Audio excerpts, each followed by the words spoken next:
Hi, my name is Dr. Matthew Levitt. I'm at the Washington Institute for Near East Policy. I am very sorry I was unable to join you for this important NATO conference in Rome. It is definitely my loss, but I'm very grateful to the organizers for enabling me to participate with this pre-recorded intervention and some comments. If anybody would like to keep in touch, have questions or discussion about this after the fact, feel free to be in touch. My email is mlevitt@washingtoninstitute.org. Here we go. The Islamic State faces battlefield defeat both in Iraq and in Syria and has lost more than 90% of its revenue since 2015. But despite these setbacks, the group and its affiliates continue to pose a significant and an evolving threat around the world. According to a UN report, ISIL is now organized as a global network with a flat hierarchy and less operational control over its affiliates. In practice, this means that ISIL will become more reliant on individuals and small groups to carry out attacks using social media and encrypted communication platforms to connect with its operatives and regional affiliates. Frustrated travelers, meaning individuals who attempted to travel to conflict zones but were unsuccessful and remain radicalized, as well as foreign terrorist fighter returnees and those fighters who relocate to still other battlefields, will also become more relevant as ISIL's pool of recruits diminishes over time, in part because of those killed on the battlefield. But maintaining relationships with regional affiliates and supporting operatives and sympathizers around the world, all that costs money. Despite losing access to massive oil income and taxation, the Islamic State continues to find ways to finance its insurgent and terrorist activities, which cost less money. ISIL still moves money across the Middle East by means of Hawala system and cash couriers, as it did before the fall of the so-called Caliphate, and it still raises funds in Syria and in Iraq and in several of its so-called provinces, such as Libya, through extortion and controlling checkpoints, as well as imposing taxes or extortion on human smuggling and trafficking networks. The group also takes advantage of legitimate businesses, using them as fronts, as well as so-called clean individuals through whom it can access the formal financial system. As reconstruction efforts begin in territories liberated from the Islamic State, officials fear that the group, which remains in those places, may well be placed to defraud international reconstruction efforts and investment in the local economy, especially through front companies in the construction and other related industries. And the Islamic State still has access to sufficient funds to invest in operations across the wider Middle East and beyond, far from the borders of Syria and Iraq. According to recent estimates, ISIL still has a budget of some $300 million. The group still provides some financing to its far-flung provinces. For example, ISIL Corps provided hundreds of thousands of dollars in financing for its affiliate in the Philippines through a third country in advance of the siege of Marawi City. But supporting these provinces is becoming harder. For example, in Afghanistan, while ISIL continues to receive some funding from the ISIL Corps, the local group has been encouraged to become self-sufficient, which it may or may not succeed in doing. In Somalia, the support from ISIL in Yemen for its fellow ISIL fighters in Somalia is considered today to be limited and frankly unreliable. ISIL is likely to be financially resilient, however. Unlike Al-Qaeda and other groups, ISIL was financially self-sufficient for about 8 years as a terrorist and insurgent group before committing itself to running a proto-state. Remember that before it renamed itself the Islamic State, the group, then known commonly as Al-Qaeda in Iraq, was financially independent by virtue of engaging in tremendously successful criminal activity enterprises domestically within Iraq. According to a November 2006 U.S. government assessment cited in the New York Times, AQI and other groups in Iraq had created a self-sustaining insurgency in Iraq, raising $70 to $200 million a year from illegal activities within Iraq alone. And documents from the Department of Defense's Harmony database indicate that outside donations amounted to only a tiny fraction, no more than 5% of the group's operating budgets from 2005 until 2010, when Baghdadi took over after the deaths of his to former superiors. The Islamic State still poses serious terrorist threats, but it is slowly becoming a more limited global threat as an organized institution and a less reliable financial backer of its affiliates and its operatives. That's the good news. The bad news is that the Islamic State has pivoted from its organized global model of terror operations to one that encourages small, cheap, inexpensive, decentralized cells. In other words, the group's loss of its revenues may not matter. Unlike large-scale attacks orchestrated over time by larger groups, lone offender and small group attacks can be carried out very quickly with minimal funding and minimal preparation. The result is that in some cases, authorities could be denied both the lag time within which they can run an effective investigation and the benefit of key tripwires, like the ability to follow travel, communications, and financial trails that in the past proved to be especially productive lines of investigative inquiry.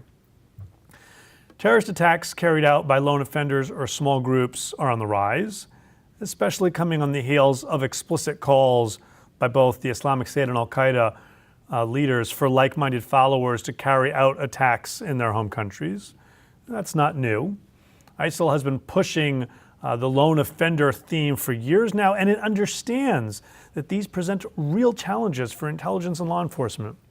In an online ebook entitled How to Survive in the West, a Mujahid Guide, the group argued that with less attacks in the West being group or networked attacks, and an increasing amount of lone wolf attacks, it will be more difficult for intelligence agencies to stop an increasing amount of violence and chaos from spreading in the West.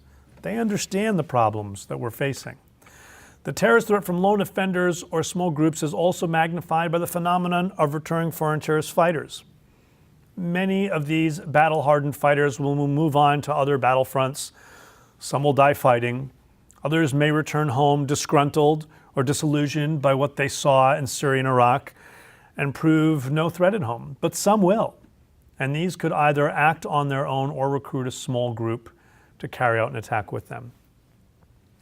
According to a U.S. National Terror Financing Risk Assessment, authorities here in the United States worried that the same way ISIS travelers funded most of their own travel to Syria and Iraq, the same type of simple self-funding could also underwrite attacks at home, and that's true in Europe and elsewhere as well. The challenge is that by their very nature, lone offender and small-scale terrorist attacks are less vulnerable to many of the traditional tools in the counter-terror finance toolkit. Looking back at homegrown plots in the West, including both homegrown networks and lone offenders, several key patterns emerge which are worth taking a look at. First is this theme of the low cost of attacks. Lone offender and small terror cells are able to keep costs low for their plots. Since they have few members to train or equip, they rely on simple, easily accessible weapons, and in contrast to larger terrorist organizations, they're not subject to the high and indirect costs of developing and maintaining a terrorist organization, or in the case of the Islamic State, a state the size of Great Britain.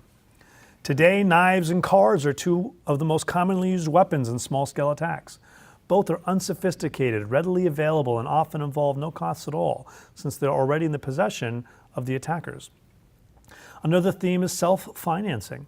In many cases, lone offenders or small groups may self-finance their activities through legal means such as dipping into their own bank accounts, their own salaries, taking out a loan, legal or illegal loan, receiving welfare payments, borrowing money from friends or family, engaging in petty crime, which is very much on the rise, or working at a job to raise sufficient funds.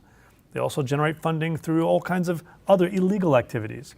And with fewer opportunities for error and lacking the need to amass large amounts of money that could raise suspicions, the irony is that these self-financed attacks are actually more likely to be successful than other attacks that receive external funding and may get more law enforcement attention. Though most lone offenders or small groups are self-funded, there are examples of lone offenders who have connections to terrorist organizations or individuals and receive external monetary support to carry out attacks abroad. And we still need to think about those. For example, in March of 2008, U.S. investigators uncovered an ISIS financial network that was transferring money to an operative here in the United States through false eBay transactions.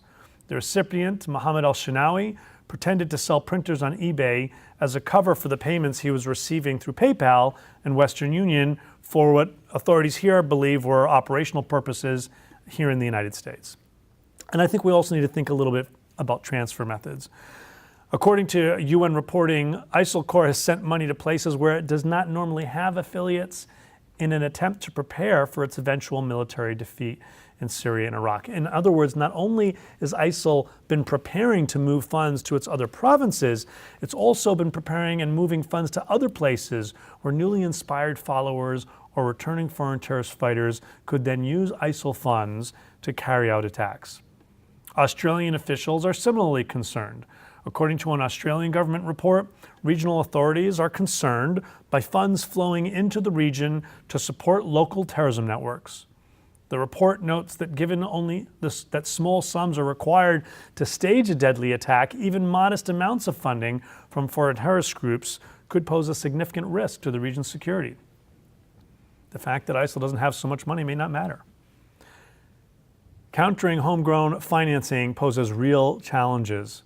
Lone offender and small group terrorism, however, should not have come as a surprise to counterterrorism practitioners. Indeed, consider this statement included in the 9/11 Commission report, which forecasted back in 2004 many of the CFT challenges we're facing today. And I quote, "Though progress has apparently been made, terrorists have shown considerable creativity in their methods of moving money.